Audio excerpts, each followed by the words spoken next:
4 أهداف في هذه التصفيات إلى الآن، يبحث عن هدف الآن هنا في جدة وفي شباك الشراحيلي. محاولة من خليل، تسديدة قوية تأتي جول.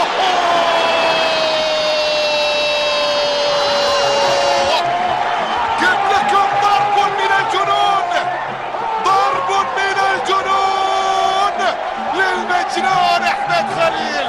مجنون يا خليل، مجنون.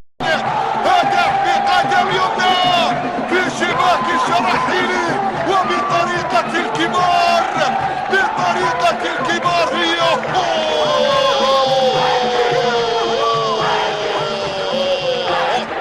هي واحدة من المستحيلات، بل هي واحدة من الروائع، واحدة من الروائع.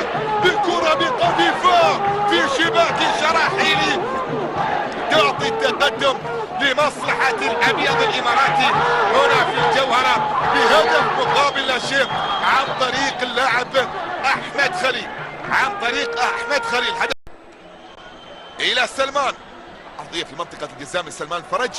حاول لم تكن أبدا بالشكل المطلوب، لكن برافو، تغطية كانت حاضرة، وصلت إلى يحيى، لمسة في الجهة اليسرى خطيرة خطيرة.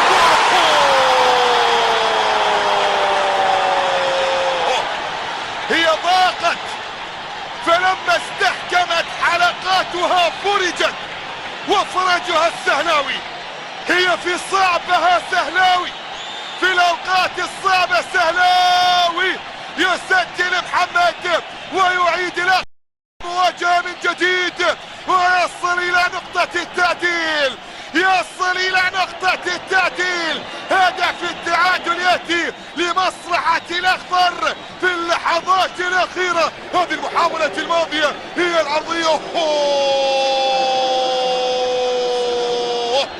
ما في قدام الصعب، ما في قدام الصعب. والمرمى يسجل فيه السهلاوي ويعلن عن التعادل قبل نهاية الأحداث هنا في شوط المباراة الأول، ليعيد الأخضر إلى الواجهة من جديد، ليعيد الأخضر إلى الواجهة بنتيجة التعادل في اللحظات الأخيرة، في اللحظات الأخيرة. السهلاوي أمام الكرة، يمشي السهلاوي.